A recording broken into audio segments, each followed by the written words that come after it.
सभी बालकों और बालिकाओं को मेरा प्यार भरा नमस्कार। हम लोग पढ़ रहे हैं डोरी से जुड़ी हुई वस्तुओं की गति और ये इस टॉपिक का थर्ड पार्ट है। इसके पहले के वीडियोस में हमने विभिन्न विभिन्न स्थितियों के लिए प्री बॉडी डायग्राम बनाना यानी कि मुक्त पिंड आरेख बनाना सीखा था और हमने ये सीखा था कि कैसे इक्वेशंस बनाना है, कैसे समीकरण बनाना है। हम लोग पढ़ रहे हैं यांत्रिकी यानी कि mechanics, motion of the connected bodies, जहां पर हमको प्री बॉडी डायग्राम बनाना बहुत ही ज़्यादा ज़रूरी है आना। अगर आपको प्री बॉडी डायग्राम बनाना नहीं आएगा तब आप ऐसे प्रॉब्लम सॉल्व नहीं कर पाओगे, ऐसे क्वेश्चन सॉल्व नहीं कर पाओगे। आज के लेक्चर में हम लोग प्री बॉडी डायग्राम पर आधारित, motion of the connected bodies पर आधारित बहुत सारे अच्छे न्यूमेरिकल क्वेश्चन सॉल्व करेंगे, जिससे आपको बहुत ज़्यादा हद तक ये आइडिया हो जाएगा कि कैसे क्वेश्चन सॉल्व करना है। तो आइए मेरे साथ चलते हैं आज के सफ़र पर और देखते हैं हमारा पहला सवाल। ये हमारा पहला सवाल, आवर फर्स्ट क्वेश्चन। सवाल को पढ़िए। सवाल को आपको बहुत अच्छे से पढ़ना है। अगर आप सवाल को समझ जाते हैं मतलब आपने आधी बाजी जीत ली। सवाल को समझना यानी कि आधा सॉल्यूशन बन जाना है, आधा हल हो जाएगा अगर आपने सवाल को समझ लिया है तो चलिए हम लोग सवाल पढ़ते हैं और फिर देखेंगे कि कैसे सॉल्व करना है। ये हमारा पहला सवाल, नंबर नहीं लिखेंगे तो भी पहला ही है।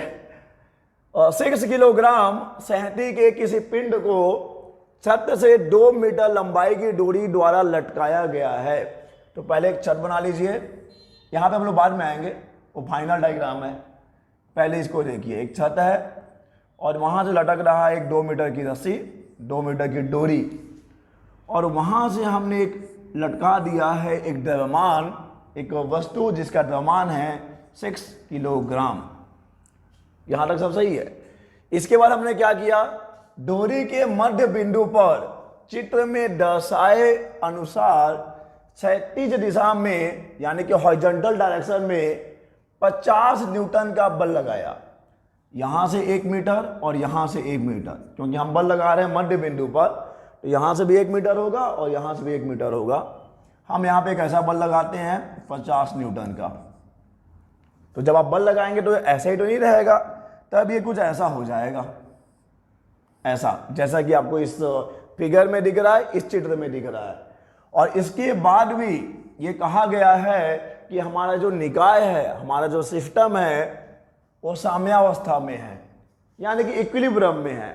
और जब इक्विलिब्रियम में है आपका सिस्टम, जब आपका निकाय साम्यावस्था में है, तो हमको बताना है कि ये जो डोरी है यहाँ से यहाँ तक वाली, हालांकि यहाँ से यहाँ तक की डोरी एक ही है, लेकिन यहाँ पे बल लगाने के बाद थोड़ा सा हालात और जज्बात बदल गए हैं।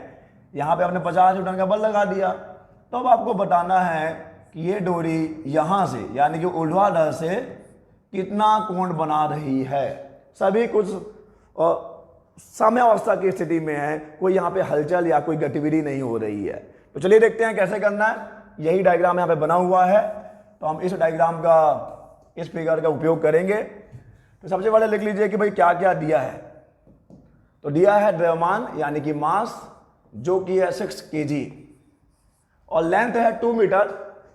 तो मध्य बिंदु पे जब हम 50 न्यूटन का बल लगाएंगे तो 1 मीटर इधर और 1 मीटर इधर। हालांकि उसका कोई खास इंपॉर्टेंस है नहीं, यहाँ पे महत्व है नहीं, तो हम उसको नहीं लिखेंगे। और एक बल लगाया गया 50 न्यूटन, दिख रहा है आपको किधर बल लगाया गया है, तो हम F लगा रहे हैं 50 न्यूटन का, और दिशा आपको चित्र में दिख रही है कि किधर लगाया है, दाईं ओर लगाया है। चलिए हम मान लेते हैं कि दाईं ओर बल लगाया है। तो हमको करना क्या बच्चे, हमको करना है कि थीटा का मान निकालना है। तो चलो मान लेते हैं कि भाई ये जो डोरी है यहाँ से जो लटक रहा है छत से, वो ऊर्ध्वाधर से थीटा कोण बनाया है और उसी थीटा का मान हमको ज्ञात करना है। तो क्योंकि सब साम्यावस्था में है, तो हम क्या करेंगे, इक्वेशंस फॉर्म करेंगे यानी कि समीकरण बनाएंगे। और उसके लिए पहले हमको बनाना पड़ेगा प्री बॉडी डायग्राम यानी कि मुक्त पिंड आरेख। तो पहले इस वस्तु को ले लेते हैं, इस द्रव्यमान को ले लेते हैं। ये द्रव्यमान अभी आपको नीले कलर का दिखेगा, ये है द्रव्यमान, यही है वस्तु जिसका द्रव्यमान 6 kg है। तो चलिए ले लिया मैंने उस द्रव्यमान को, ये रहा आपका 6 kg का द्रव्यमान। अब बताइए 6 kg पर ये जो 6 kg का द्रव्यमान है इस पे कौन कौन से बल लग रहे हैं। पहला बल तो लगेगा उसका भार, और आपको मालूम है भार कितना लगता है, भार हमेशा लगता है नीचे की ओर। तो m इंटू जी यानी कि 6 इंटू 10, क्योंकि यहाँ पे g को हम 10 ले सकते हैं, इजाज़त दी गई है हमको। तो 6 इंटू 10 हो जाएगा 60 न्यूटन, जो कि नीचे लग रहा है। और देखिए ये जो तनाव है यहाँ से यहाँ तक ये T2 हो जाएगा, तो T2 लग रहा है ऊपर की ओर। इसको T2 नाम क्यों दिया है, क्योंकि इसको हमने T1 ले लिया है। ठीक है बच्चे, ये यहाँ पे जो T है वो अनावश्यक है, इसकी कोई आवश्यकता नहीं है, ये यहाँ पे होना ही नहीं चाहिए। ठीक है बच्चे, तो अभी हम बात कर रहे हैं इस पिंड के, ये इस पिंड पर कितने बल लग रहे हैं, तो 2 ही बल लग रहा है। एक तो उसका वेट यानी कि भार जो कि नीचे लगेगा, और ये टेंशन, डोरी का जो टेंशन है जिससे वो लटक रहा है वो ऊपर की ओर लगेगा, तो T2 चला गया ऊपर। तो क्योंकि सब साम्यावस्था में है, किसी प्रकार की कोई गति नहीं है, यानी जितना बल ऊपर लग रहा है उतना बल नीचे भी लग रहा होगा, यानी कि हम लिख सकते हैं T2 किसके बराबर है, 60 न्यूटन के बराबर है। क्लियर, यहां पे कोई डाउट तो होगा नहीं। इस पिंड की बात करिए, इक्विलिब्रियम में है, साम्यावस्था की स्थिति में है, जितना बल ऊपर लग रहा है उतना बल नीचे भी लग रहा है, और बल तो 2 ही लग रहा है। एक है T2 टेंशन ऊपर की ओर, टेंशन है कि तनाव, T2 ऊपर की ओर, और जो भार है वो नीचे की ओर लग रहा है 60 न्यूटन, तो T2 का मान आ गया 60 न्यूटन। यानी कि डोरी का जो यहाँ से यहाँ तक वाला भाग है इसमें कितने का तनाव है बच्चे, इसमें है 60 न्यूटन का टेंशन। हालांकि हमको टेंशन नहीं निकालना है, हमको तो मतलब बस इस थीटा से है, फिलहाल इस सवाल में तो हमको यह थीटा निकालना है। चलिए आगे बढ़ेंगे, यहाँ से हमको एक जवाब मिल गया है और इसी सहारे हम आगे बढ़ेंगे। और अब हम बात करेंगे इस बिंदु P की। सब साम्यावस्था में है, आपका पूरा का पूरा निकाय साम्यावस्था में है, यानी बिंदु P जो है वो भी साम्यावस्था यानी कि इक्विलिब्रियम की कंडीशन में है। तो चलिए बिंदु P को ले लेते हैं और बताइए बिंदु P पर कौन कौन सा बल लग रहा है। तो एक तो बल हमने लगा दिया इधर की ओर जो कि है 50 न्यूटन का। ठीक है बच्चे, और ये जो टेंशन है वो नीचे की ओर लग रहा है, ये टेंशन नीचे की ओर लग रहा है T2, जिसका मान हमको मालूम है कि ये 60 न्यूटन है। क्लियर है बच्चे। और अब देखिए ये जो टेंशन है इधर की ओर लग रहा है ऊपर की ओर, ये टेंशन इधर चला गया, इसको हमने नाम दिया है T1, और हमने ये माना है कि ये ऊर्ध्वाधर से कितने कोण पे है, ये ऊर्ध्वाधर से थीटा कोण पे है। इसको किसी और कलर में लिया जाए, चलिए मान लेते हैं थीटा कोण पे है। तो हमने चैप्टर 4 में सदिशों का वियोजन सीखा है और आपको बताया गया था कि ये बहुत ही इंपॉर्टेंट है, क्योंकि हमेशा हमको बलों का वियोजन करना होता है। तो तनाव भी एक बल है जिसका हम यहाँ पर वियोजन यानी कि उसके कंपोनेंट्स प्राप्त करेंगे, उसे घटक प्राप्त करेंगे। तो इस T1 के हमको 2 घटक मिलेंगे, एक इधर की ओर चला जाएगा, इसको हम नाम दे देंगे T1 cos थीटा। जहां से कोण बनता है, जहां से एंगल फॉर्म होता है वो होता है कॉस घटक, कॉस कंपोनेंट। तो T1 cos थीटा ऊपर की ओर लगेगा और एक और घटक मिलेगा इस कॉस के लंबवत इधर की ओर, ये हो जाएगा T1 sin थीटा। कोई दिक्कत यहां पर? आपने क्या किया, ये जो टेंशन है जो कि ऊर्ध्वाधर से थीटा कोण पे लग रहा है, आपने उसके 2 घटक प्राप्त कर लिए हैं, एक T1 cos थीटा और एक T1 sin थीटा।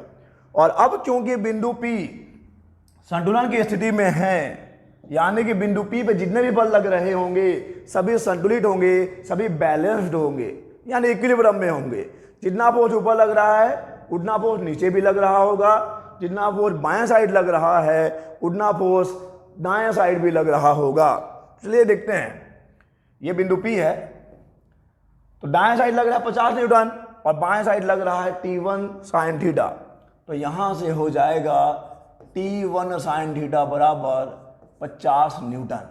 क्लियर है बच्चे? ये साम्यावस्था की स्थिति में है, तो जितना बल इधर होगा इतना बल इधर भी होगा, क्योंकि ना बिंदु इधर जा रहा है ना इधर जा रहा है, दोनों बैलेंस्ड है। और वही काम इसके लिए भी है, जितना बल ऊपर उतना बल नीचे। तो ऊपर कितना बल लग रहा है बच्चे? T1 cos थीटा, और नीचे लग रहा है T2 60 न्यूटन, तो ये हो जाएगा 60। और अब यहां से थीटा का मान निकालना कोई नॉट अ बिग डील। अब भाग दे दीजिए, इसको लिख लीजिए समीकरण 1, इसको लिख लीजिए समीकरण नंबर 2। समीकरण 1 को 2 से भाग दे दीजिए तो T1 कैंसिल हो जाएगा, sine theta upon cos theta बच जाएगा और यहाँ से 5/6 मिल जाएगा और ये टेन थीटा होता है, सबको मालूम है। Tan theta is equal to हो जाएगा 5/6, तो थीटा का मान क्या होगा बच्चे? थीटा इज इक्वल टू हो जाएगा 10 इनवर्स 5/6। और अब देखिए इसका मान हम नहीं बता पाएंगे बिना कैलकुलेटर के, तो अगर क्वेश्चन में ऐसा कुछ दिया नहीं है कि 10 इनवर्स 5/6 इतना डिग्री होता है तो आप यहीं तक रखने देंगे। हालांकि क्या मैंने आंसर देखा हुआ तो मुझे पता है कितना डिग्री है, ये 40 डिग्री आंसर आएगा। ठीक है बच्चे, यहाँ तो बच्चों को 1030, 1045, 1060 और 1090 का वैल्यू याद नहीं होता, तो यहाँ 1040 का वैल्यू किसको याद होगा? तो आप यहीं तक रहने देंगे, theta is equal to 10 inverse 5/6। लेकिन अगर आपको बहुत ही ज़्यादा लाना ही है तो आप कैलकुलेटर यूज़ कर सकते हैं घर में, लेकिन एग्जाम में तो आपको कैलकुलेटर यूज़ करने नहीं मिलेगा। तो एग्जाम में दिया होता है कि 10 इनवर्स 5/6 इतना डिग्री होता है। यहाँ तक लाने के बाद आपको आंसर लिख देना है कि theta is equal to 40 degree है। ठीक है बच्चे, तो एक अभी देख लीजिए आपको करना क्या था। आपको पता करना था कि ये जो रस्सी है, ये जो डोरी है, ऊर्ध्वाधर से कितने कोण पे है। और आपने सिंपल क्या किया, मुक्त पिंड आरेख बनाया, आपने फ्री बॉडी डायग्राम बनाया, जो कि हम करते हैं। ऐसे हालात में फ्री बॉडी डायग्राम हमारा एक महत्वपूर्ण औजार है, एक इंपॉर्टेंट टूल है, जिसके हेल्प से हम लोग ऐसे क्वेश्चंस को इजीली सॉल्व कर पाते हैं। इसलिए इसको सीखना बहुत ही जरूरी है। पहले आपने बात कर ली इस वाले द्रव्यमान की, जितना बल नीचे उतना बल ऊपर। फिर आपने उस बिंदु P की बात कर ली, जितना बल लगेगा दाएं साइड उतना बल लगेगा बाएं साइड, जितना बल लगेगा ऊपर उतना बल लगेगा नीचे। और आपने इसके 2 घटक प्राप्त किए हैं।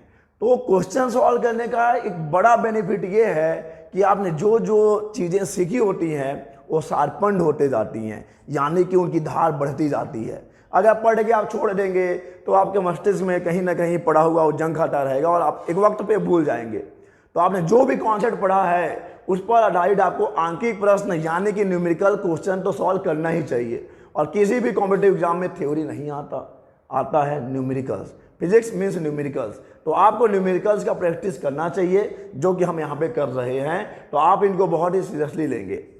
चलिए आगे बढ़ते हैं, हम लोग बढ़ेंगे अपने सेकंड सवाल की ओर, सेकंड क्वेश्चन की तरफ। ठीक है, सवाल कठिन नहीं होता, आप डर जाते हैं। सवाल को देख के डर जाते हैं, अरे यहाँ पे क्या हो रहा है, देखो तो क्या हो रहा है, पहले पढ़ के तो देखिए, शुरू करिए पहले। तो चित्र में दर्शाए अनुसार 50 kg यानी 50 kg सहती का कोई व्यक्ति 25 kg सहती के किसी गुटके को 2 भिन्न ढंग से उठाता है। तो पहले हम देख लेते हैं।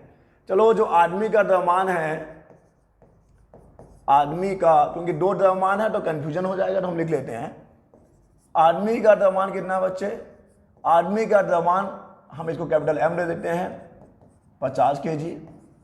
और ये जो गुटका है उसका द्रव्यमान कितना है?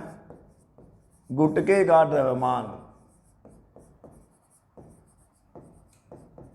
Small m is equal to हो जाएगा 25 kg। ये सवाल में दिया है, हम अपने मन से नहीं लिख रहे हैं। तो आप देखिए, ये जो व्यक्ति है इस वस्तु को, इस गुटके को विभिन्न ढंग से उठा रहा है। पहले केस में तो देखिए वो एक फर्श पे खड़ा है। अच्छा, पूरा सवाल पढ़ लेते हैं पहले।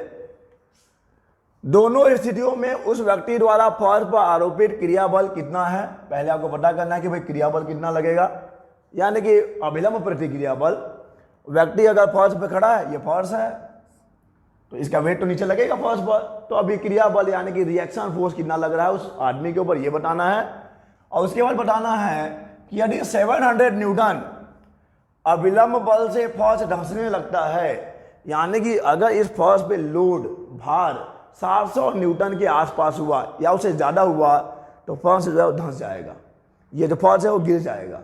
यानी ये जो फर्श है वो 700 न्यूटन तक का बल बर्दाश्त कर सकता है। तो फर्श को धंसने से बचाने के लिए उस व्यक्ति को गुटके को उठाने के लिए कौन सा ढंग अपनाना चाहिए? तो देखो यार, ये तो हम तभी बता पाएंगे जब हम कैलकुलेट करेंगे कि इस स्थिति में कितना बल लग रहा है और इस स्थिति में कितना बल लग रहा है। दोनों को कैलकुलेट करना पड़ेगा। और जिस स्थिति में अभिलंब प्रतिक्रिया बल 700 न्यूटन से ज़्यादा हो जाएगा, उस स्थिति में वो धंस जाने वाला है। क्लियर है बच्चे? तो पहले हम क्या करेंगे, नाम दे देते हैं, स्थिति का कुछ नाम दे दीजिए। इसको हमने बोल दिया ये है स्थिति 1 और इसको हमने ले लिया स्थिति नंबर 2। ठीक है, इससे क्लियरिफाई हो जाएगा कि हम किस स्थिति की बात कर रहे हैं। हम बात करेंगे स्थिति 1 की, स्थिति 1। ठीक है बच्चे, तो पहले इस अगर आप वस्तु की बात कर लें तो इस वस्तु में क्या होगा बच्चे, देखो ये जो वस्तु है जो 25 kg का है, 25 kg का, इसका भार तो नीचे ही लगेगा, किसी भी वस्तु का भार हमेशा नीचे ही लगता है। तो अगर मैं इस वस्तु के फ्री बॉडी डायग्राम की बात करूं, इस वस्तु के मुक्त पिंड आरेख की बात करूं, तो इसका भार तो लगेगा नीचे, जिसको हम लिख सकते हैं 25g, और हमने इसको लिया स्मॉल m, तो लेंगे स्मॉल mg। और टेंशन कितना लगेगा बच्चे, टेंशन लगेगा ऊपर की तरफ। इस पिंड के लिए टेंशन किधर होगा, इस डोरी में टेंशन कैपिटल T ऊपर होगा। तो इसका तो मामला सेट है भाई कि T बराबर इतना होगा। यहां से मिल जाएगा आपको कैपिटल T बराबर mg, कैपिटल T बराबर mg मिल जाएगा, वो हमारे काम आने वाला है। देखिए जितने भी पिंड होते हैं आपके निकाय में, सबका मुक्त पिंड आरेख आप बना सकते हो, फ्री बॉडी डायग्राम बना सकते हो सेपरेटली। ठीक है बच्चे, और अब देखिए हम बात करेंगे इस आदमी की, इस व्यक्ति की, ये जो पर्सन खड़ा है इस फर्श पर, उसकी बात करेंगे। तो हम आदमी नहीं बनाएंगे, हम बस आदमी से मिलता जुलता एक आकृति बना लेंगे। ये रहा फर्श, और अब मैं बना रहा हूँ एक व्यक्ति, ये हमारा व्यक्ति हो जाएगा। ठीक है बच्चे, जो उस फर्श पर खड़ा है। तो अब आपको ये बताना है कि उस आदमी पर कौन कौन से बल लग रहे हैं। पहली बात तो ये, आदमी कोई भी हो हमेशा उसका भार किधर लगेगा मेरे बच्चे, नीचे लगेगा। कैपिटल M क्यों लिखा है, क्योंकि उस व्यक्ति का भार कितना है, कैपिटल M है, बाद में हम लोग उसकी वैल्यू पुट कर लेंगे। तो भार तो नीचे की ओर लग गया। ठीक है बच्चे, और देखिए जब ये इस रस्सी को खींच रहा है, ऐसे करके खींचेगा, तो आप मुझे बताओ, खींच रहा मतलब बल ऊपर की ओर लगा रहा है, तो इस समय टेंशन किधर लगेगा, उस आदमी के भी तो एक खिंचाव महसूस करेगा ना। जब आप नीचे से किसी वस्तु को खींचते हैं तो आप खिंचाव किधर महसूस करते हैं, आप खिंचाव महसूस करेंगे नीचे की ओर। यानी यहाँ पे जो टेंशन है ये लग रहा है नीचे की ओर। और आपको मालूम है प्रत्येक क्रिया के बराबर और एक विपरीत प्रतिक्रिया होता है। एक नॉर्मल रिएक्शन यानी कि अभिलंब प्रतिक्रिया तो लग ही रहा होगा। तो चलिए अभिलंब प्रतिक्रिया हो गया ये कैपिटल R। ठीक है बच्चे। तो अब देख लीजिए यहाँ पर जो कुल बल लग रहा है कितना लग रहा है, तो ये बल है T जो कि नीचे लग रहा है, प्लस mg, दोनों नीचे लग रहे हैं ना। देखिए यहाँ पे आपको एक टेंशन हो सकता है मतलब टेंशन ये हो सकता है कि भाई टेंशन किधर है, टेंशन यही हो सकता है कि टेंशन है किधर। तो जब आप इस पिंड की बात करेंगे, इस पिंड के लिए टेंशन ऊपर है, लेकिन जब ये आदमी इसको खींच रहा है इस रस्सी को, आपको महसूस करके देखिए, जब आप किसी रस्सी को नीचे से खींचेंगे तो आप किधर की तरफ तनाव महसूस करते हैं, आप खिंचाव महसूस करते हैं नीचे की तरफ। यानी इस व्यक्ति के लिए टेंशन किधर है, नीचे की ओर है। यानी इस व्यक्ति पर टेंशन लग रहा है नीचे की ओर, वो डोरी का ही टेंशन है, आदमी को कोई टेंशन नहीं है। हो सकता है टेंशन हो कि भाई टूट मट जाए, एक टेंशन वो मानसिक टेंशन है। तो टेंशन लग रहा है नीचे की ओर, और भार तो नीचे लगता ही है, तो भार तो नीचे लग ही रहा है। और अभिलंब प्रतिक्रिया जो नॉर्मल रिएक्शन है, प्रत्येक क्रिया के बराबर और विपरीत प्रतिक्रिया होती है, तो हमेशा भार के विपरीत ही रहेगा, तो ऊपर की ओर लग रहा है। और क्योंकि सब कुछ अभी संतुलन की अवस्था में है, यानी जितना बल ऊपर लग रहा है उतना बल नीचे भी लगना चाहिए। तो नीचे कितना बल लग रहा है बच्चे, T प्लस mg, और ऊपर लग रहा है एक ये बल, बस एक रिएक्शन फोर्स। ये हो गया, एक समीकरण मिल गया हमको। और यहाँ पे हम मान रख कर R का मान निकाल लेंगे।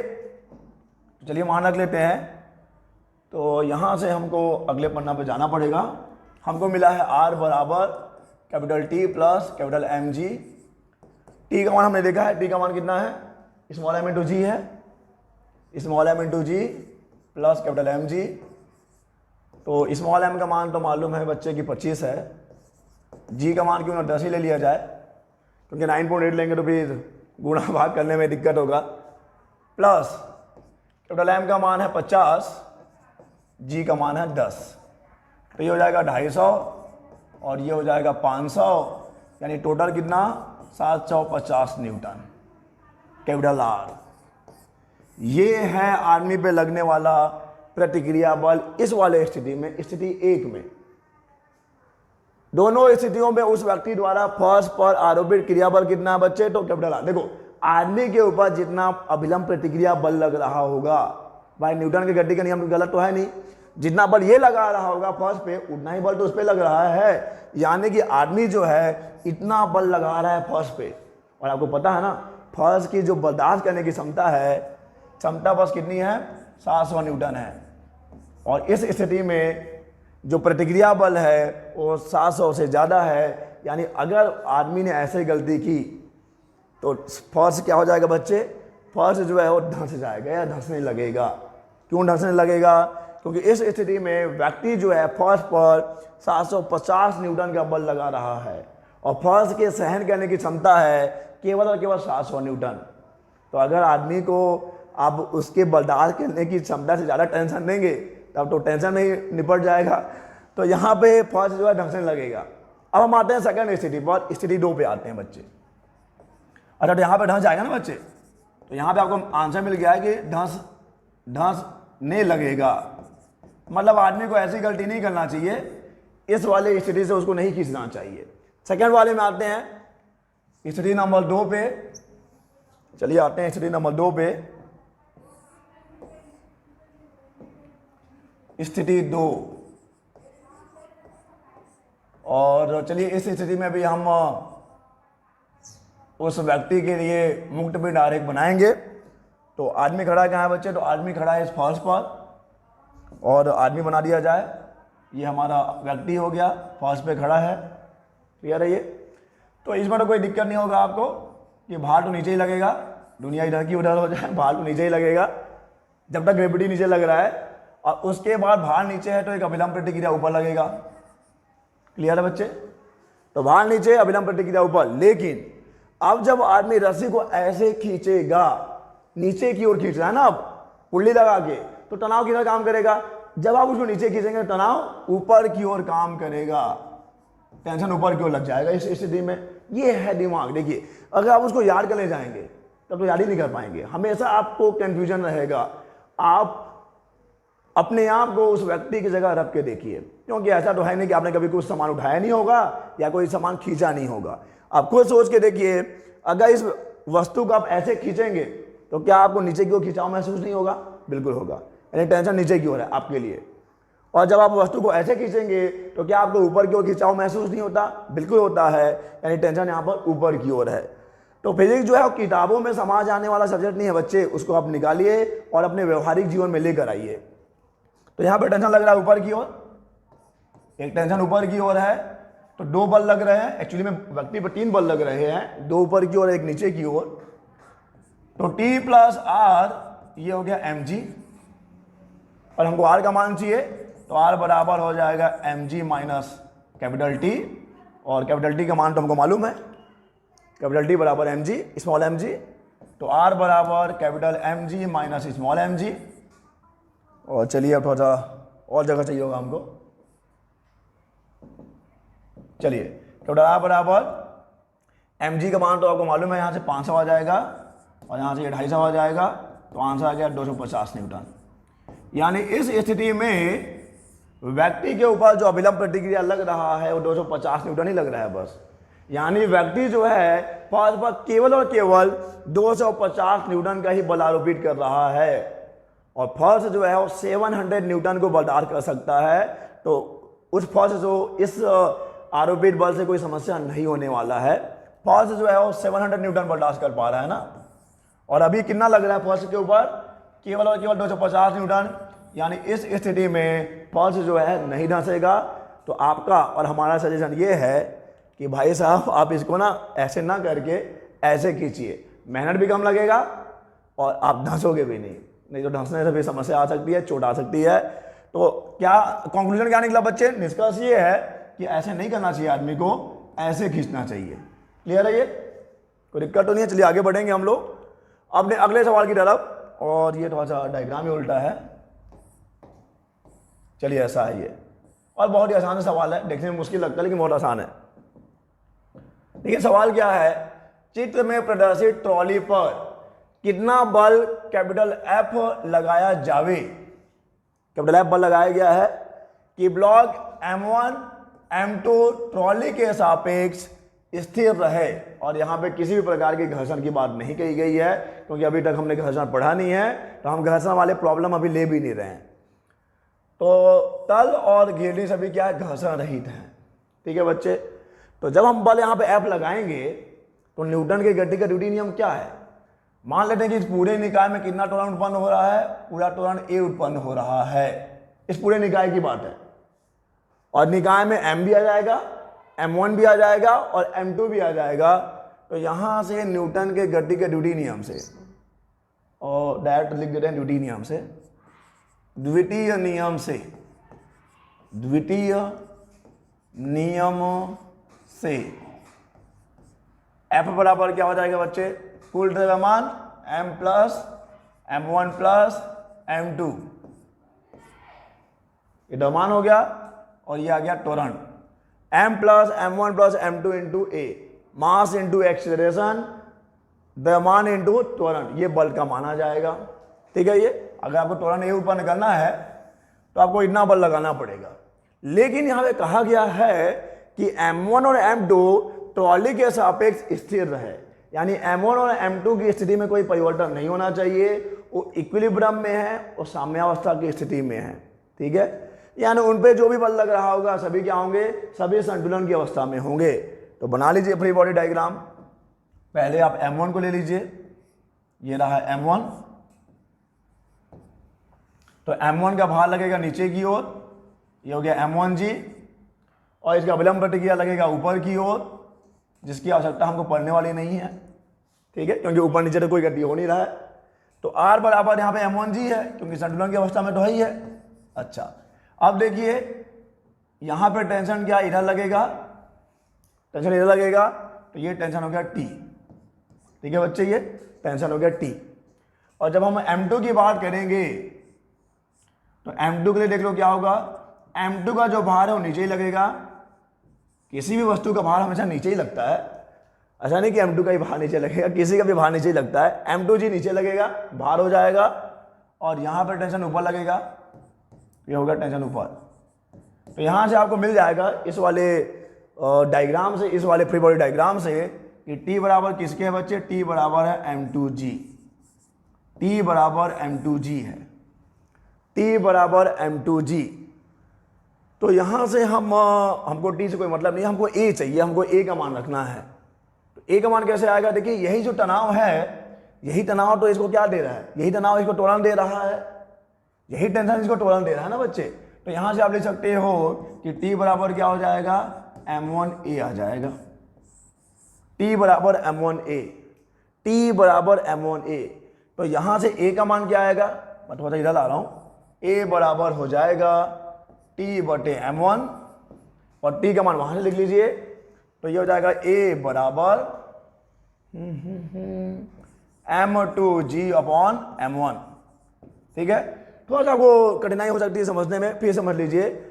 हमने एक बल लगाया है कैपिटल F, इस पूरे निकाय पे बल लगाया है, जिसे आपका पूरा निकाय हम मान लेते हैं कि A त्वरण से मूव करेगा। अगर पूरा निकाय A त्वरण से मूव कर रहा है, मतलब M भी A त्वरण से आगे बढ़ेगा, M1 भी A त्वरण से आगे बढ़ेगा, M2 भी A त्वरण से आगे बढ़ेगा। और आपको मालूम है कि त्वरण उत्पन्न होता है केवल और केवल अनबैलेंस्ड फोर्सेस से। जो बैलेंस्ड फोर्सेस होंगे वो कुछ नहीं कर सकते। बैलेंस्ड फोर्सेस यानी कि जो संतुलित बल है, उससे तो आपका पिंड हमेशा संतुलन की अवस्था में ही रहेगा। तो हम क्या करते हैं, न्यूटन की गति का द्वितीय नियम लगाते हैं। हमने बल F लगाया है, तो जो बल होगा किसके बराबर होगा, द्रव्यमान और त्वरण के गुणनफल के बराबर होगा। पूरे निकाय का द्रव्यमान है M plus M1 plus M2, और हमने इंटू कर दिया त्वरण को A को। लेकिन M1 और M2 क्या होने चाहिए, M के सापेक्ष में स्थिर रहना चाहिए, उसमें कोई हलचल नहीं होना चाहिए। M1 और M2 M के सापेक्ष क्या रहेंगे, संतुलन की स्थिति में रहेंगे, यानी कि इक्विलिब्रियम यानी कि साम्यावस्था की स्थिति में रहेंगे, उनमें कोई हलचल नहीं होना चाहिए M के सापेक्ष में। ठीक है, यानी M1 पे जो बल लग रहा है संतुलन की अवस्था में है, M2 पे जो बल लग रहा है वो संतुलन की अवस्था में है। तो T जितना बल ऊपर उतना बल नीचे, T बराबर M2G।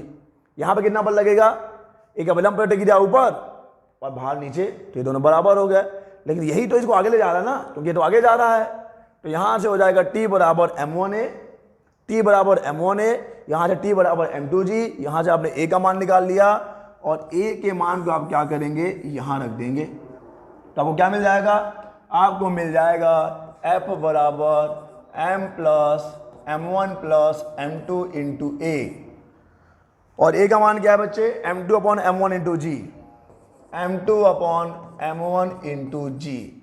तो आपको इतना बल लगाना चाहिए, इतना बल आप लगाएंगे तो आपके निकाय का त्वरण A रहेगा और M1 और M2 में कोई भी हलचल नहीं होगा M के सापेक्ष।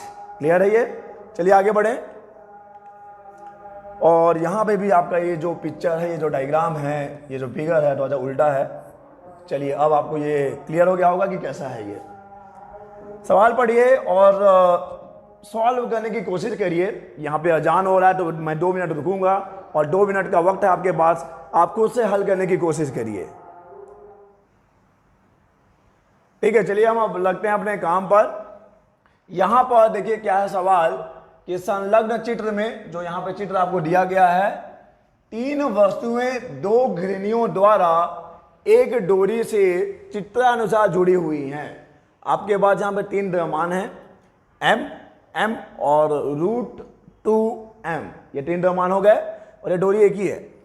यहां से लेके ये डोरी जाती है इस घिरनी से होते हुए, फिर यहां से बंधी हुई है, फिर यहां से ऐसा। ठीक है बच्चे, ये 3 वस्तुएं 2 घिरनियों द्वारा एक डोरी से चित्रानुसार जुड़ी हुई हैं। यदि निकाय संतुलन में हो, ये जो आपको सिस्टम दिया गया है, जो निकाय दिया गया वो संतुलन में है, किसी भी प्रकार का कोई गति नहीं है, इसके कहने का मतलब यही है। तो थीटा का मान ज्ञात कीजिए। थीटा का मान ज्ञात करना है, यानी कि ये कोण आपको निकाल लेना है। कोई भी एक निकाल लीजिए, दोनों का मान बराबर ही होगा, लेकिन हमेशा बराबर होगा ऐसा नहीं है। यहां पे दोनों बराबर इसलिए हैं बच्चे क्योंकि इधर भी m द्रव्यमान की वस्तु है, इधर भी m द्रव्यमान की वस्तु है। अगर ये द्रव्यमान अलग अलग होगा तो फिर मामला बिगड़ सकता है, फिर ये समीकरण बिगड़ जाएगा। तो चलिए हम ले लेते हैं इस वाले पिंड को और इसी का हम लोग बना लेंगे मुक्त पिंड आरेख। तो इसका द्रव्यमान है √2m, यानी यहाँ पे जो भार लगेगा √2mg, ये नीचे लगेगा। ठीक है बच्चे, और यहाँ पे देखिए इस पे कितने तनाव काम करेंगे। ये तनाव इधर काम करेगा और ये तनाव इधर काम करेगा। ठीक है, और कितने कोण पे काम कर रहा है, यहाँ से थीटा कोण पे, यहाँ से भी थीटा कोण पे काम कर रहा है। तो मान लेते हैं ना बच्चे कि यहाँ पे कितना टेंशन है, यहाँ पे है टेंशन T1। हालांकि दोनों पे टेंशन बराबर ही होगा, दोनों पे तनाव बराबर ही होगा क्योंकि ये भी M है, ये भी M है। चलो इसको T ले लीजिए और इसको भी T ले लीजिए। तो एक T इधर हो गया और एक T इधर हो गया, एक टेंशन इधर और एक टेंशन इधर। ठीक है, ये M द्रव्यमान और ये M द्रव्यमान दोनों सेम है, इसलिए इधर का टेंशन और इधर का टेंशन सेम ही है बच्चे।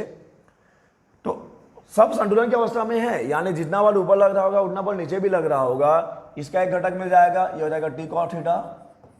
इसका भी एक घटक मिल जाएगा, ये भी हो जाएगा T cos थीटा। यानी इस पिंड पर, ये जो इस द्रव्यमान का पिंड है √2m, इस पे उसका भार नीचे की ओर लगेगा और ये टेंशन T cos थीटा ऊपर की ओर और इसका भी T cos थीटा ऊपर की ओर लगेगा। तो यहां से आपको मिल जाएगा T cos theta plus T cos theta बराबर √2mg। ठीक है बच्चे, T cos theta plus T cos theta बराबर √2mg। और ये भी तो संतुलन की अवस्था में है, या आप इसको ले लीजिए या इसको ले लीजिए, दोनों ही संतुलन की अवस्था में है। तो यहाँ पे टेंशन ऊपर, तो यहाँ पे टेंशन ऊपर ही लगेगा। तो आप ले लीजिए इस वाले पिंड को, इसको ले लीजिए आप। चलिए यहाँ ले लेते हैं हम लोग। ये हो गया M, इसका भार नीचे की ओर, mg नीचे की ओर, और टेंशन किधर है बच्चे, टेंशन ऊपर की ओर है। तो यहाँ से मिल जाएगा समीकरण जो मिलेगा T बराबर mg मिल जाएगा। T बराबर mg, क्लियर है ये। और अब यहाँ पे हम मान रखेंगे और हमको अपना थीटा का मान हासिल हो जाएगा। इसको आप लिख लीजिए समीकरण नंबर 1, इसको आप लिख लीजिए समीकरण नंबर 2। एक काम हम ये करेंगे कि टी का मान यहाँ रख देंगे।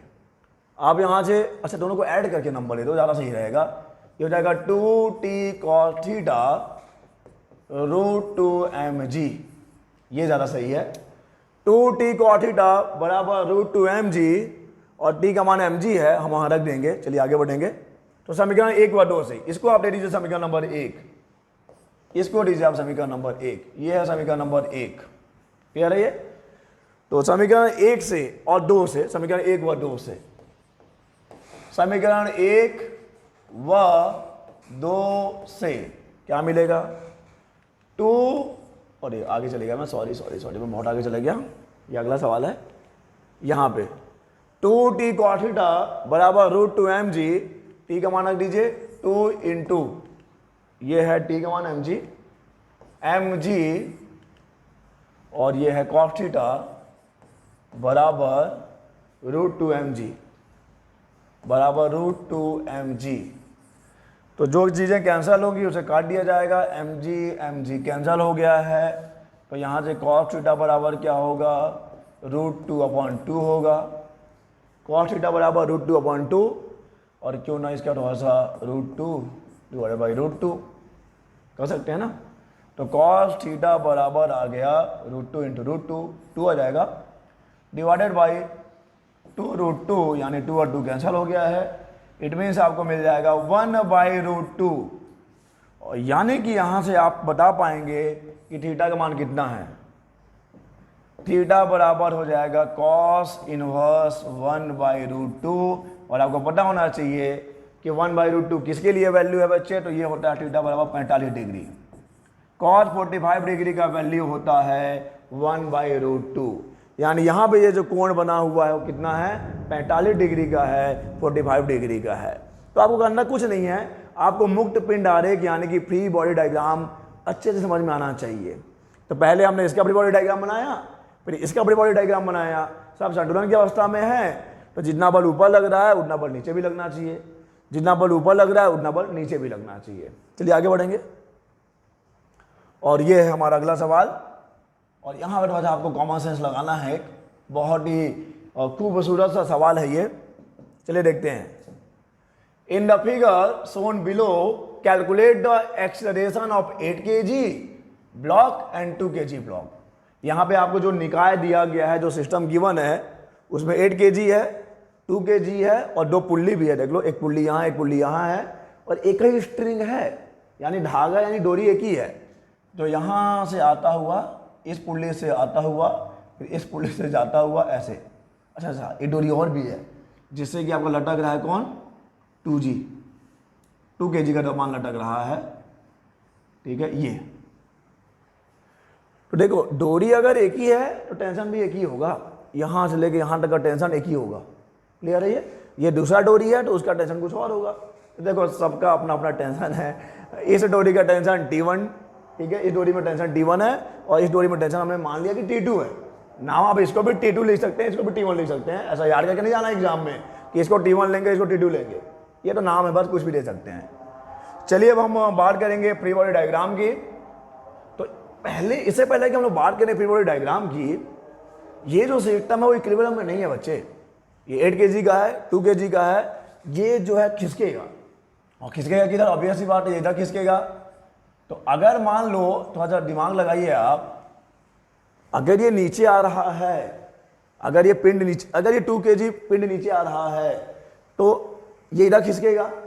लेकिन यहाँ पे एक जो कॉमन सेंस है, अगर ये यहाँ से यहाँ तक x दूरी खिसक रहा है तो क्या ये भी x नीचे जाएगा? अब सोच के बताइए मेरे को। अगर ये इधर से इधर x दूरी जा रहा है, x दूरी खिसक जाएगा, तो क्या ये भी x दूरी खिसकेगा? नहीं खिसकेगा, क्योंकि यहाँ पे जो डोरी है इस पर आपने नजर नहीं डाला। अगर ये सिंगल स्ट्रिंग होता, अगर आके ऐसे जुड़ गया होता तो सही था, तब ये सही था कि ये x आएगा तो ये भी x नीचे आएगा। लेकिन जब ये इधर खिसकेगा तो बच्चे ये इधर भी तो है, इसको भी तो मेंटेन करना है ना इसको। तो T1 ऊपर है, देखो अगर आप इस पुल्ली के लिए देखोगे तो T1 इधर और T1 इधर है और T2 नीचे है। तो यहाँ पे थोड़ा सा और समझना पड़ेगा। देखिए क्वेश्चन बहुत आसान है, लेकिन एक ही लॉजिक है जिसको आप मिस कर जाओगे। और मेरे सामने बैठा हुआ बालक उसको मिस कर गया है। उसको लग रहा है कि अगर ये एक्स खिसकेगा तो ये भी एक्स नीचे आ जाएगा। ये तब होता जब ऐसा होता।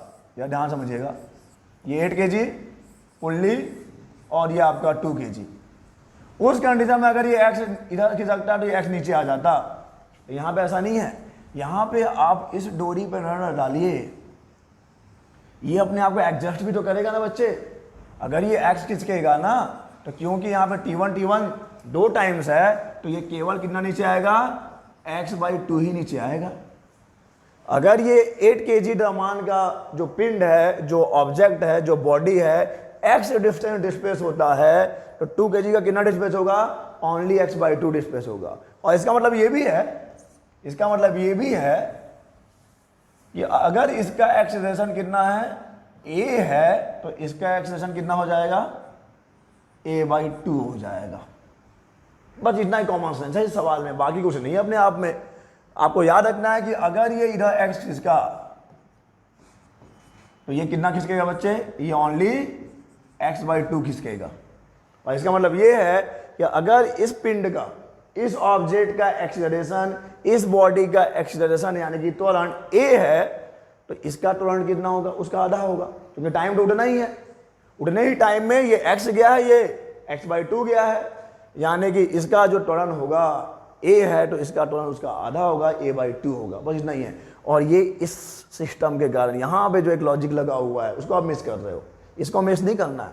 ठीक है, आप प्रैक्टिकली सोचेंगे, थोड़ा इमेज बनाइए अपने दिमाग में, तो समझ में आ जाएगा कि अगर ये x खिंचा करा इधर तो ये डोरी इधर x बढ़ेगी। जब ये डोरी x इधर बढ़ेगी तो बच्चे तो ये ऊपर भी तो उठेगी ना, ये तो ऊपर भी तो उठेगी ना, यानी ये थोड़ा ऐसे एडजस्ट हो जाएगा तो ये बस x/2 ही नीचे आएगा। तो चलिए हम लोग अब तैयार हैं, अब हम तैयार हैं। अब आप 2 kg को ले लीजिए, आप किसी को भी ले सकते हो, लेकिन हम पहले 2 kg को ले लेंगे। जब हम 2 kg को लेते हैं तो देखो बच्चे, एक तो लग रहा है नीचे, जो कि इसका ऑब्वियस ही बात है, वेट होगा 2g, 2 × g मास × g, और एक लग रहा है टेंशन T2 ऊपर। ठीक है, T2 ऊपर लग रहा है, कोई डाउट तो नहीं है, T2 ऊपर लग रहा है। और ये जो ऑब्जेक्ट है ये नीचे आ रहा है किससे, a/2 से, a/2 से नीचे आ रहा है। तो यहाँ पे अगर हम लोग लगाएं, इक्वेशन बनाएं तो कैसा होगा, यहाँ पे हो जाएगा 2g, नीचे आ रहा है 2g minus T2, 2g minus T2, ये किसके इक्वल होगा, जो न्यूटन का जो नियम है, मास इंटू एक्सेलरेशन, द्रव्यमान इंटू त्वरण। इसका मास है 2 और एक्सेलरेशन कितना भाई, a/2 है, a मत लिख देना, a/2 है, a/2 से नीचे आ रहा है तो 2 और 2 कैंसिल हो गया, तो ये आ गया 2g माइनस T2 = a। ये एक समीकरण मिल गया है। और एक चीज़ और यहाँ से आप देख पाएंगे कि ये T2 है जो इस वाले पुल्ली पे लग रहा है नीचे की ओर, और इस T2 को बैलेंस कौन कर रहा है, इस T2 को बैलेंस कर रहा है ये T1 और ये T1। यानी इस T2 को बैलेंस करने के लिए इस T1 को भी और इस T1 को भी दोनों को मिलना पड़ा है, यानी कि T2 किसके बराबर है, 2T1 के बराबर है। तो आप इसको ऐसा भी लिख सकते हो, 2g माइनस 2T1 बराबर a। तो इसको आप नंबर दे दीजिए इक्वेशन नंबर 1। क्लियर है ये। तो आपने अभी बात करी है इस वाले ऑब्जेक्ट की 2 kg के लिए, और इसका जो एक्सेलरेशन a है, इसका एक्सेलरेशन a/2 है, इसका त्वरण a/2 है, इसका त्वरण a है। हम इसकी बात करेंगे 8 kg की। तो 8 kg को देख लीजिए, ये 8 kg का है, ऑब्वियस ही बात है, इसका 8g जो है नीचे ही काम करेगा, बाहर नीचे ही लगेगा। और एक जो नॉर्मल रिएक्शन लगेगा उसका यहाँ पे कोई रोल नहीं है, क्योंकि घर्षण भी नहीं है। तो चलिए ये भी 8g होगा, जितना नीचे उतना ऊपर। लेकिन ये इधर खिसक रहा है ना बच्चे, कौन खींच रहा है इसको, T1 ही तो खींच रहा है, T1। और तो कोई बल नहीं लग रहा है ना, हॉरिजॉन्टल डायरेक्शन में क्षैतिज दिशा में और तो कोई बल है ही नहीं, यही T1 लग रहा है। यानी यही T1 इसको क्या दे रहा होगा, यही T1 इसको त्वरण भी दे रहा होगा, त्वरित कर रहा होगा।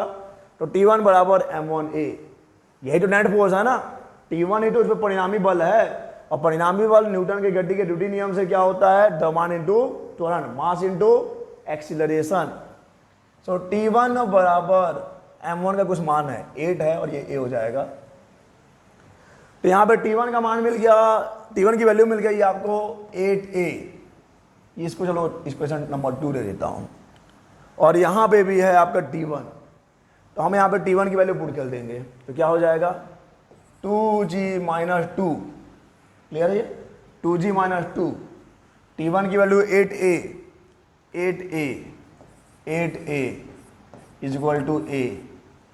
क्लियर, तो ये हो जाएगा 2g minus 16a is equal to a, और ये उधर जाके प्लस हो जाएगा 2g is equal to 17a, और यहां से आपको a कितना मिल जाएगा देख लीजिए,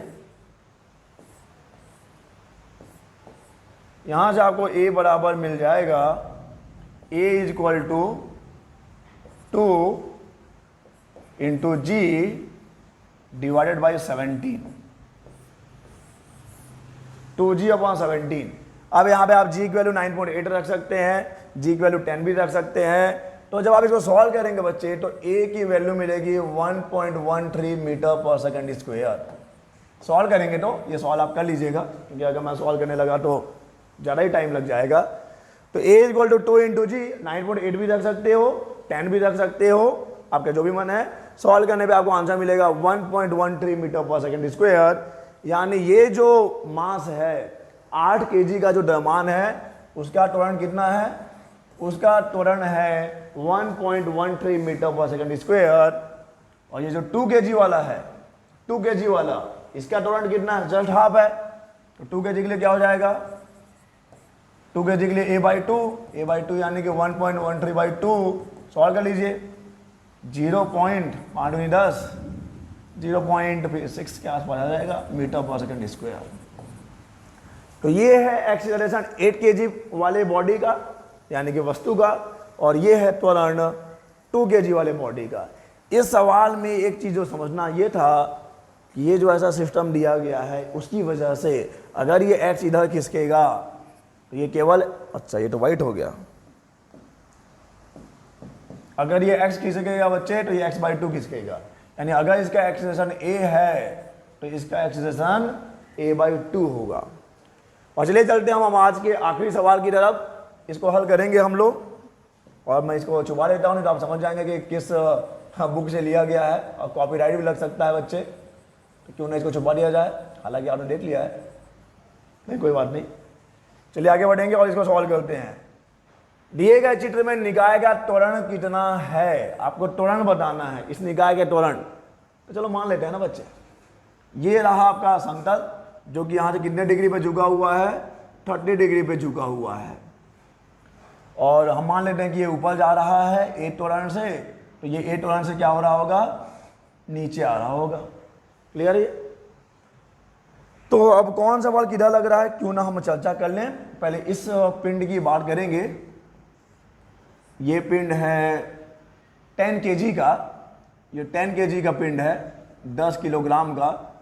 किसी भी पिंड का भार हमेशा ऊर्ध्वाधर नीचे लगता है, वर्टिकली डाउनवर्ड, यानी ये होगा इसका वेट ऐसा लगेगा। इसको हम लिख देंगे 10 इंटू जी, 10g मास इंटू जी, और टेंशन तो इधर लगेगा ना बच्चे, टेंशन इधर लगेगा, ये लग रहा है टेंशन T। क्लियर।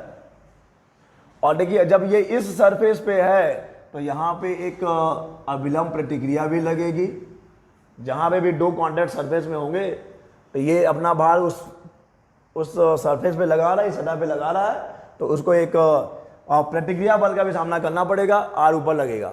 अब देखना R को ऐसे मत लगा देना, R इसका नाम है अभिलंब प्रतिक्रिया, नॉर्मल रिएक्शन हमेशा सरफेस के नॉर्मली लगता है, जिस सरफेस पे आपका ऑब्जेक्ट है तो नॉर्मली लगाएंगे।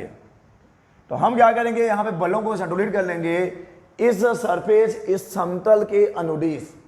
हम यहाँ पे फोर्सेस को हॉरिजॉन्टल और वर्टिकल डायरेक्शन में रिजॉल्व नहीं करेंगे, यहाँ पे हम फोर्सेस को रिजॉल्व करेंगे अलोंग द प्लेन, यानी कि इस समतल के अनुदिश और इस समतल के लंबवत। क्लियर है ये। तो ये यहाँ से कितने कोण पे होगा देख लीजिए,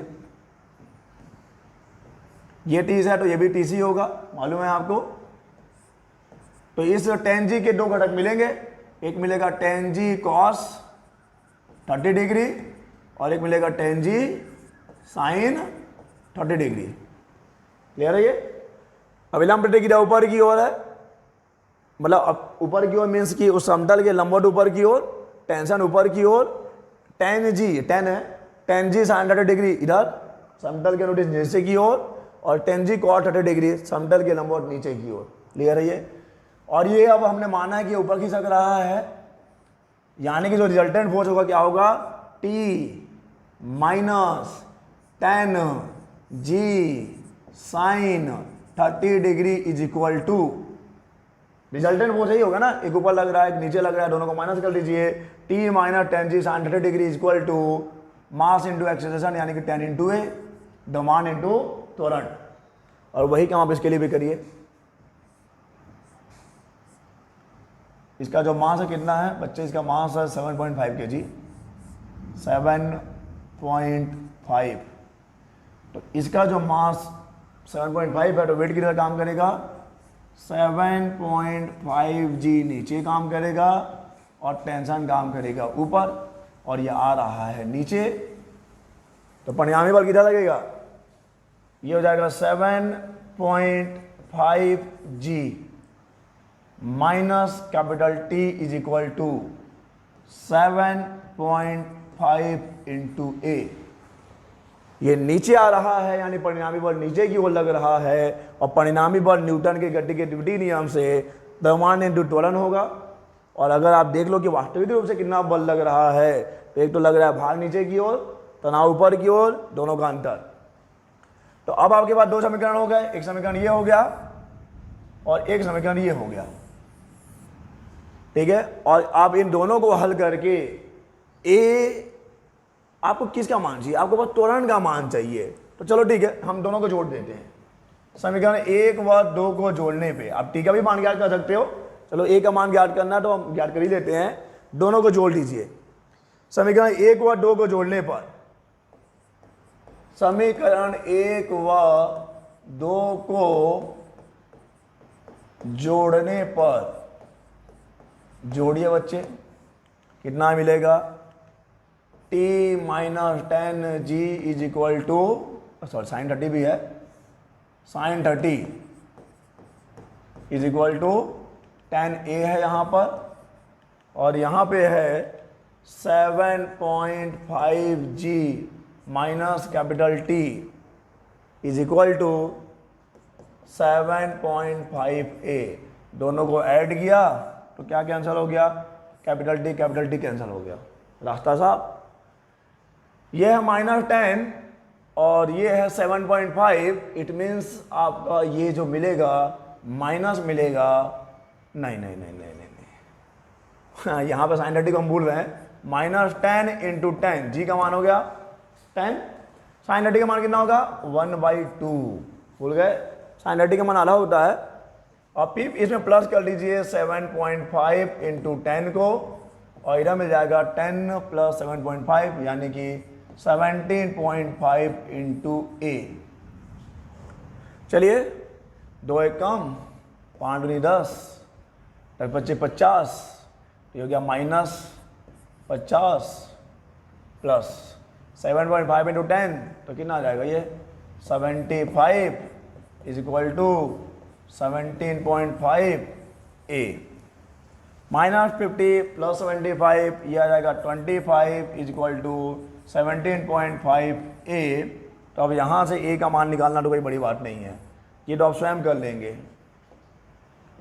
यहाँ से हो जाएगा ए बराबर 25/17.5, और जरा इसको भाग दीजिए, तो आप भाग दीजिए 25 को 17.5 से, तो आपको आंसर मिल जाएगा। आप भाग कर लीजिएगा, ये 1.4 के आसपास आएगा, यानी कि त्वरण हो गया 1.4 मीटर पर सेकंड स्क्वायर।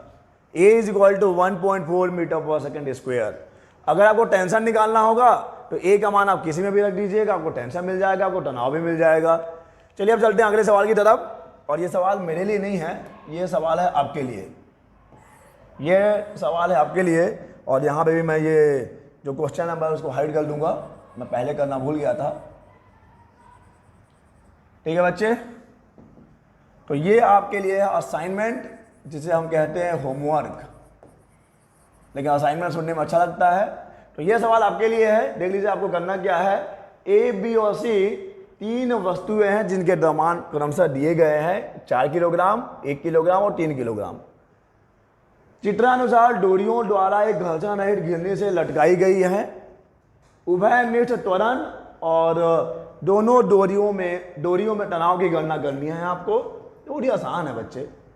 अब इसका अपनी बॉडी डायग्राम बनाइए, इसका अपनी बॉडी डायग्राम बनाइए और इसका अपनी बॉडी डायग्राम बनाइए।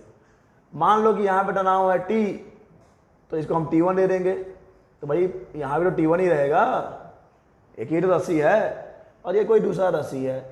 तो यहाँ पे अगर T2 है तो इसके लिए T2 ऊपर है और इसके लिए T2 नीचे है, भूलना नहीं। इस वाले के लिए T2 ऊपर है तो इस वाले T2 के लिए, इस वाले द्रव्यमान के लिए T2 नीचे होगा। तो आपको C का अपनी बॉडी डायग्राम बना लेना है, आपको B का अपनी बॉडी डायग्राम बना लेना है, आपको A का अपनी बॉडी डायग्राम बना लेना है, CBA। आपको तीनों का अपनी बॉडी डायग्राम यानी कि मुक्त पिंड आरेख बना लेना है और तीनों से आपको 3 समीकरण मिल जाएंगे और आपके पास 3 अज्ञात है, एक है स्मॉल a, एक है T1 और एक है T2, और तीनों का मान आप ज्ञात कर पाएंगे। जितने समीकरण हैं उतने ही अज्ञात यानी कि उतने ही चर हैं। आप उन तीनों को हल करके A का मान, T1 का मान और T2 का मान ज्ञात कर पाओगे। तो ये इसी क्वेश्चन के साथ मैं आपको अलविदा कहूँगा।